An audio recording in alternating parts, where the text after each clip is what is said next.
Halo anak-anak, apa kabar? Selamat hari Minggu. Senang rasanya kita bertemu, kita berjumpa hari ini. Sudah lama Pak Pendeta tidak melayani kebaktian remaja karena memang jatahnya sebulan sekali. Ya, kiranya tetap sehat dan kalian jaga kesehatan. Dan yang penting adalah taat, tetap di rumah. Saya tahu ini sangat memuakkan, nggak cuman bosenin ya, tapi memuakkan. Tapi oke, silahkan saja diatur bagaimana caranya agar protokol kesehatan yang pemerintah atur tetap dilaksanakan. Boleh main, boleh beranjang sana ke teman, tapi ya hati-hati, jaga kesehatan. Mungkin kalian tertular dan tetap sehat, yang bahaya keluarga di rumah. Hati-hati untuk itu. Baik, tema kita mau berbicara tentang moral reasoning. Dan untuk itu mari kita berdoa terlebih dahulu. Kita satu dalam doa. Saatnya kami akan membaca firman-Mu, merenungkannya, dan kiranya kami diberkati olehnya. Tuhan, kami rindu dan haus akan firman-Mu, sehingga di masa remaja kami selalu ada dalam kebenaran-Mu, agar kami setia melakukannya. Inilah doa kami di dalam nama Tuhan Yesus Kristus. Amin. Ya, seperti yang nampak di layar anak-anak, moral reasoning dan bacaan kita dari Yosua 24 ayat 15 sampai 24. Saya akan bacakan untuk kita sekalian. Tetapi jika kamu anggap tidak baik untuk beribadah kepada Tuhan, pilihlah hari ini kepada siapa kamu akan beribadah. Allah yang kepadanya nenek moyangmu beribadah di seberang sungai Efrat, atau Allah orang Amori yang negerinya kamu diami ini? Tetapi aku dan seisi rumahku, kami akan beribadah kepada Tuhan. Lalu bangsa itu menjawab, jauhlah daripada kami meninggalkan Tuhan untuk beribadah kepada Allah lain. Sebab Tuhan Allah kita, dialah yang telah menuntun kita dan nenek moyang kita dari tanah Mesir, dari rumah perbudakan, dan yang telah melakukan tanda-tanda mujizat yang besar ini di depan mata kita sendiri, dan yang telah melindungi kita sepanjang jalan yang kita tempuh dan di antara semua bangsa yang kita lalui. Tuhan menghalau semua bangsa dan orang Amori, penduduk negeri ini, dari depan kita. Kami pun akan beribadah kepada Tuhan, sebab dialah Allah kita. Tetapi Yosua berkata kepada bangsa itu, tidaklah kamu sanggup beribadah kepada Tuhan, sebab dialah Allah yang kudus, dialah Allah yang cemburu. Ia tidak akan mengampuni kesalahan dan dosamu. Apabila kamu meninggalkan Tuhan dan beribadah kepada Allah asing, maka ia akan berbalik daripadamu dan melakukan yang tidak baik kepada kamu, serta membinasakan kamu setelah ia melakukan yang baik kepada kamu dahulu. Tetapi bangsa itu berkata kepada Yosua, tidak, hanya kepada Tuhan saja kami akan beribadah. Kemudian berkatalah Yosua kepada bangsa itu, kamulah saksi terhadap kamu sendiri bahwa kamu telah memilih Tuhan untuk beribadah kepadanya. Jawab mereka, kamilah saksi. Ia berkata, maka sekarang jauhkanlah Allah asing yang ada di tengah-tengah kamu, dan condongkanlah hatimu kepada Tuhan Allah Israel.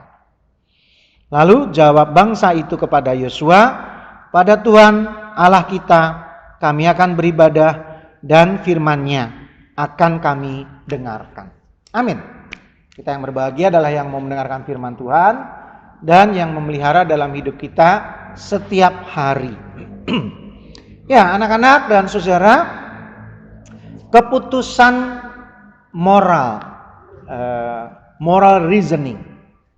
Iya, moral reasoning tidak bisa berdiri sendiri, karena selain ada moral reasoning, ada moral behavior atau tindakan moral. Nah ini biasanya nggak sinkron nih, nggak seperti gambar ini. Karena kalau dalam gambar ini antara moral reasoning dan moral behavior itu harus klop pada saat kita mengambil decisions atau keputusan. Karena seringkali moral reasoning baik, moralnya baik, pemikirannya baik, ide-idenya baik, tapi behaviornya, kelakuannya enggak. Nah jomplang tuh. Karena enggak begitu. Yang benar adalah moral reasoningnya baik, pemikirannya baik, lalu nyambung dengan kelakuannya. Kan itulah yang disebut dengan bersinergi. Itulah yang disebut dengan klop, ya kan? Jadi tidak hanya pikirannya doang yang baik, tapi juga tindakannya yang baik dalam mengambil keputusan. Nah, seringkali kenyataan sehari-hari nggak seperti itu. Nah, ini ada contoh. Silahkan didiskusikan. Ya. Tokoh yang saya ambil sebagai contoh adalah Alberto. Kalian bisa mengikutinya dan silahkan membacanya juga. Alberto kelelahan setelah seharian membantu papanya memulung sampah. Tanpa bantuannya maka sampah yang terkumpul sedikit. Dan itu artinya sedikit pula uang yang didapat untuk makan besok. Padahal Alberto akan menghadapi ujian kenaikan kelas. Di sisi lain kebutuhan makan keluarganya juga tidak kalah penting. Akhirnya Alberto dalam ujian mencontek agar mendapat nilai bagus. Apakah yang Alberto lakukan diperbolehkan? Menurutmu bagaimana? Iya, Alberto kelelahan, nggak sempat belajar, lalu ujian nyontek. Boleh nggak kira-kira alasan yang dipilih oleh Alberto? Kalian harus memutuskan. Nah, sebelum kalian memutuskan, mari kita renungkan hal-hal berikut ini. Setiap mengambil keputusan, kita harus punya alasan. Setiap kalian mau memutuskan apapun itu, harus punya alasan. Kenapa? Seperti yang tertulis di layar, karena setiap keputusan ada konsekuensinya. Nah, konsekuensinya itu, akibatnya itu, dampaknya itu, kan harus kita tanggung. Ya kan? Nah, kadang-kadang kita ngambil keputusan spontan dan bahkan ngawur setelah akibatnya buruk, setelah akibatnya nggak benar, setelah konsekuensinya itu merugikan, rugi besar, lalu nggak ada yang mau tanggung jawab, lah kan nggak benar. Jadi persoalan memutuskan gampang. Ada akibatnya, ya itu udah konsekuensi. Namanya konsekuensi logis. Pasti ada konsekuensinya. Nah, tapi ingat, sebelum memutuskan, sebelum akibatnya muncul, kita harus cari alasan dulu. Jadi yang paling penting dalam mengambil decision adalah alasannya. Mari kita cari alasan, reasonnya. Itulah makanya tema kita berbicara tentang moral reasoning. Jadi apa yang harus jadi alasan kita? Jadi nggak jebret, putusin. Setelah itu ada akibatnya kabur, ya kan nggak bener kalau begitu. Jadi alasannya dulu, mari kita pikirkan betul-betul. Nah, ada contoh nih, tokoh Alkitab dulu pernah muda. Iya, memang Yosua sudah mulai tampil dalam kehidupan bangsa Israel di saat usia muda. Kalau kalian buka Yosua pasal 1, maka kalian kan bertemu dengan cerita Musa yang sudah mulai tua menyerah terimakan tugas tanggung jawabnya kepada Yosua. Yosua yang masih sangat muda, itu Yosua pasal 1. Nah, sekarang kita lompat ke Yosua yang udah tua. Nah, Yosua yang udah tua, Yosua yang banyak pengalaman, yang sebentar lagi akan mengakhiri hidupnya, dia memberi contoh kepada kita bagaimana cara mengambil sebuah keputusan.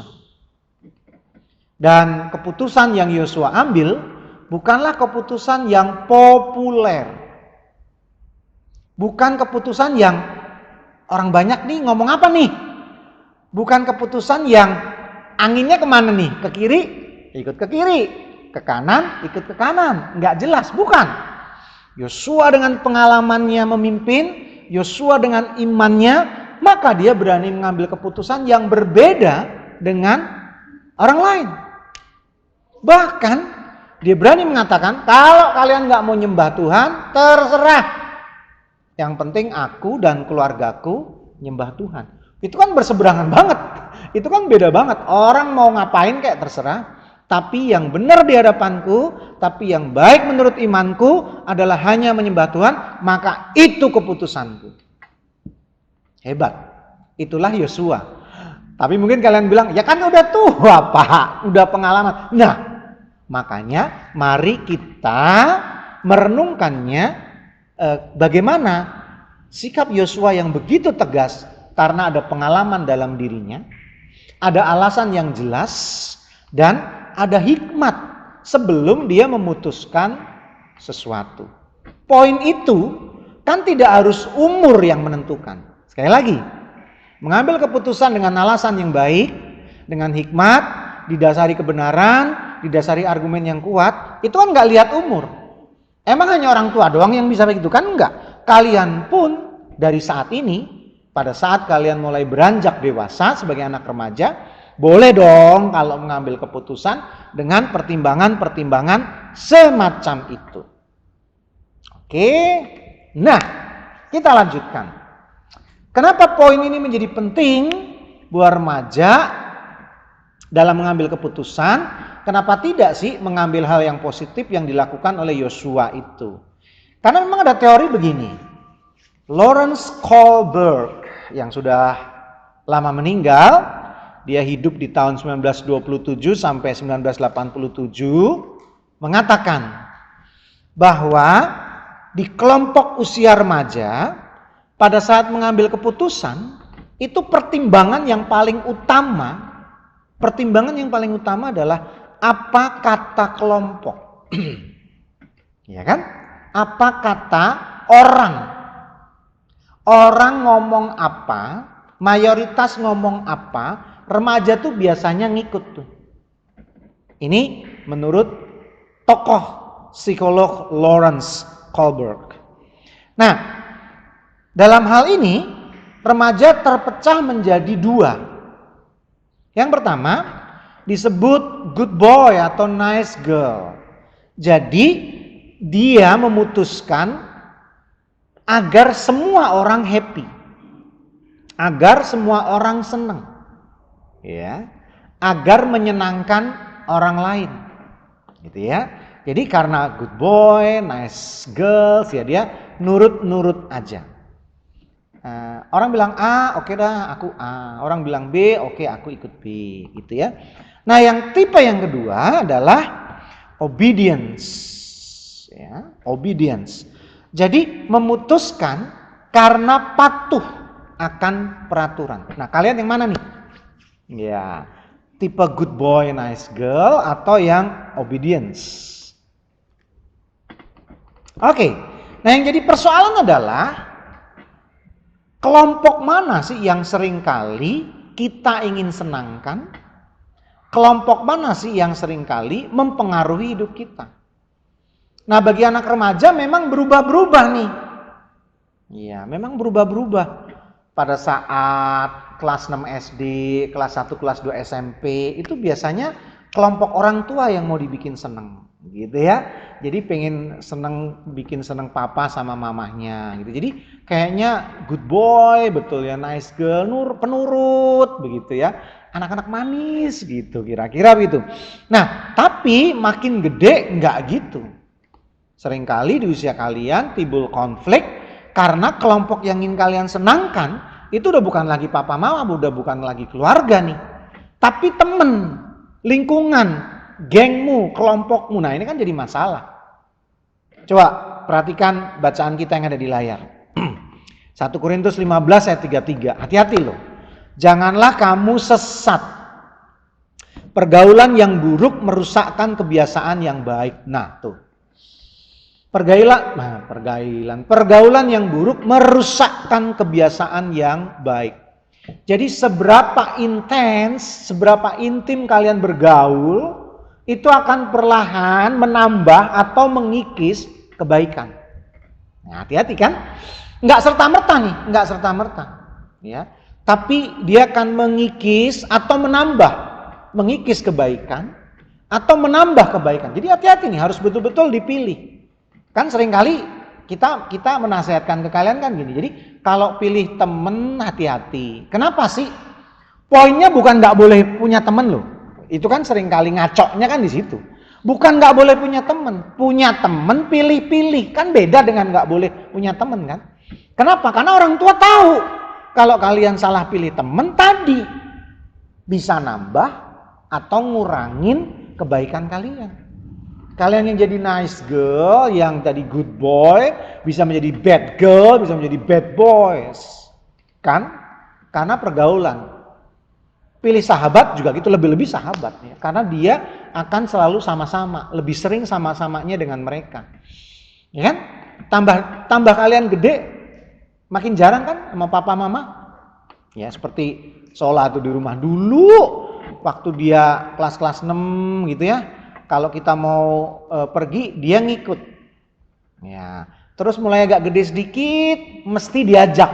Nah, ayo ikut, ayo ikut. Mau dia. Tapi sekarang, aduh, udah kayak ngajak presiden aja gitu ya. Bahkan seringkali nggak mau. Nah, kemana dia kalau kami pergi? Ya dia sama teman-temannya. Gitu. Pasti kalian juga demikian. Hati-hati. Pergaulan yang buruk merusak kebiasaan yang baik. Oke, kita lanjut. Nah, jadi bagaimana nih agar kalian tetap bisa mengambil keputusan? Karena semua orang tua, apalagi orang tua yang bijak nih ya, semua orang tua, saya nggak tahu papa mama kalian gimana. Semua orang tua pengennya kalian mampu mengambil keputusan sendiri.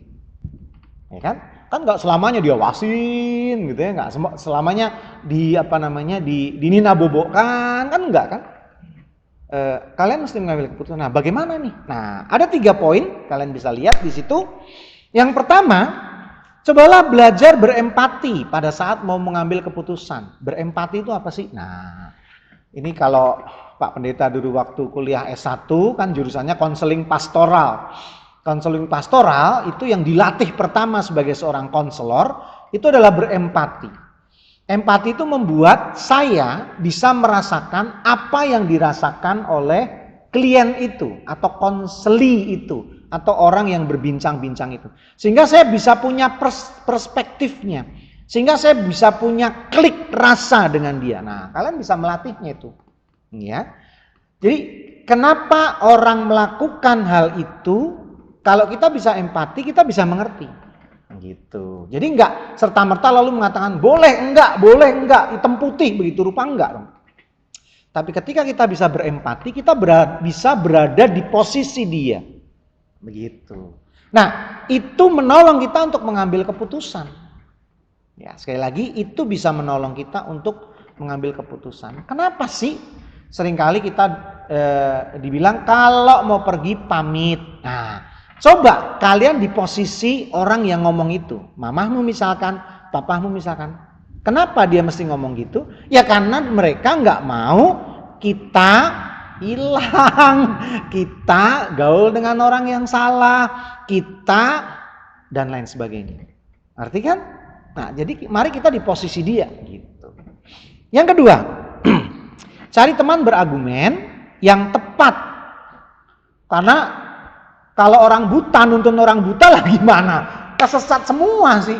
Ya tapi di Solo tuh ada kejadian unik loh. Ini bener-bener. Kalian kapan-kapan jalan-jalan ke Solo. Di Solo itu ada barisan orang tunanetra. Betul-betul semua orang yang berbaris itu tunanetra. Karena di Solo ada pusat panti rehabilitasi orang tunanetra. Itu orang buta nuntun orang buta. Tapi orang buta yang paling depan adalah yang paling senior sehingga dia tahu jalan Solo. Nah, yang dituntun di belakang itu adalah biasanya anak didik baru ya. Jadi unik juga di Solo tuh ada orang buta nuntun orang buta. Tapi ini perumpamaan yang lain nih maksudnya. Kalau kalian salah memilih orang beradu argumentasi dan orang itu adalah orang yang ya istilahnya nggak benar, cara berpikirnya cetek, ngawur, ya kalian yang adu argumentasi bisa sama-sama tersesat tuh. Jadi mesti pilih yang tepat. Agar apa? Pertimbangan yang kalian mau putuskan itu menjadi luas. Kalau kalian belajar jadi seorang konselor ya, menjadi psikolog, seorang psikolog yang baik, seorang konselor yang baik itu nggak pernah mengambil keputusan. Mereka hanya mengguidance, membimbing, ya, dan menunjukkan mana-mana saja jalan yang bisa kalian pilih. Kalian berpikir hanya ada 2 alternatif. Nah, seorang konselor yang baik itu akan memunculkan tambah 3, tambah 5, tambah 10. Jadi akhirnya ada banyak pilihan dan kalian yang memutuskan pilihan yang mana. Nah, kalau kalian tepat pilih seorang konselor, memilih seorang yang diajak beradu argumen, pilihlah orang yang menghadirkan banyak alternatif pilihan. Jadi terbuka nih. Oh, rupanya pintunya ada banyak, nggak cuma 2. Apalagi, rupanya pintunya banyak, nggak cuma lompat jendela, begitu loh. Rupanya ada banyak solusi. Yang terakhir, sebelum kalian mengambil keputusan, ingat, semua keputusan ada konsekuensinya. Dan salah satu ciri orang dewasa adalah berani bertanggung jawab. Jadi pikirkan hal itu. Semua ada konsekuensinya. Siap nggak menanggung hasilnya? Menanggung konsekuensinya. Nah, kalau tidak, jangan asal mengambil keputusan. Oke. Satu saat kalian pasti akan mengambil keputusan. Apapun itu. Dan hati-hati, kadang-kadang keputusan itu tidak hanya untuk dirimu sendiri. Karena menyangkut orang banyak. Coba bayangkan. Orang yang disebut dengan decision maker. Seseorang yang mau ngambil keputusan untuk banyak orang. Betapa hebatnya orang itu. Karena dia harus betul-betul mampu mempertimbangkan banyak hal. Betul, dia tidak akan bisa menyenangkan semua orang. Tapi yang dia usahakan adalah menyenangkan sebanyak-banyaknya orang. Itu ketika nanti kalian dewasa. Nah, sekarang belajarlah untuk mengambil keputusan untuk dirimu sendiri. Sebuah keputusan yang baik, sebuah keputusan yang benar di hadapan Tuhan dan menjadi berkat bagi setiap orang. Selamat mengambil keputusan anak-anakku, dan kiranya keputusanmu adalah sukacita. Amin. Mari kita satu dalam doa. Tuhan, terima kasih untuk firman yang kami dengar hari ini. Kiranya tidak sia-sia, karena dengan bertambah usia, kami khususnya anak-anakmu ini, pada saatnya cepat atau lambat harus mengambil keputusan terhadap dirinya. Menerima atau menolak pacarnya, bermain atau di rumah, belajar atau jalan-jalan, memilih model baju, memilih beribadah atau bermain, ada banyak hal. Bimbing dengan hikmat-Mu Tuhan. Sehingga setiap keputusan yang mereka ambil, yang kami ambil, adalah seperti kehendak-Mu saja. Berkati juga kami dalam studi kami. Karena saat ini dengan situasi PSBB, kami harus banyak belajar di rumah. Kiranya tidak mengurangi kualitas belajar kami. Berkati juga untuk kakak-kakak kami yang mencari sekolah baru, tempat studi yang baru. Kiranya mendapatkan seperti yang diangan-angankan. Dan mampu meniti karir untuk masa depannya dengan sungguh-sungguh. Secara khusus berkati juga papa, mama kami, orang tua kami. Agar dalam situasi krisis ini mereka bekerja semakin giat, mendapatkan rezeki dan berkat darimu, dan yang halal sajalah yang menjadi berkat bagi mereka. Kami percaya Engkau memelihara kami, Tuhan. Jerilelah mereka, keringat mereka, tangis mereka tidak sia-sia. Karena semua menjadi sukacita bagi kami anak-anak-Mu. Kami juga berdoa untuk pengurus komisi remaja agar lebih kreatif dalam mempersiapkan program anggaran dan kegiatan-kegiatan di masa-masa pandemi ini. Kiranya pelayanan mereka tidak surut, namun semakin giat.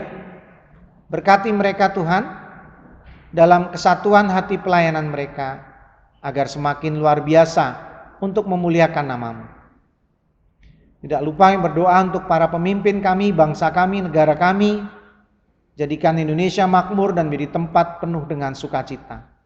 Tempat di mana kami bertumbuh, hidup, dan pada saatnya nanti kami akan mengelolanya sebagai orang-orang dewasa dan kepemimpinan yang kami jalankan.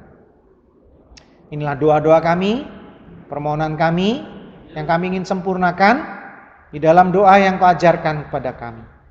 Bapa kami yang ada di sorga, dikuduskanlah nama-Mu, datanglah kerajaan-Mu, jadilah kehendak-Mu di bumi seperti di sorga. Berilah kami pada hari ini makanan kami yang secukupnya, dan ampunilah kami akan kesalahan kami, seperti kami juga mengampuni orang yang bersalah pada kami. Dan janganlah bawa kami ke dalam pencobaan, tapi lepaskanlah kami dari yang jahat, karena Engkau-lah yang mempunyai kerajaan dan kuasa dan kemuliaan sampai selama-lamanya. Amin.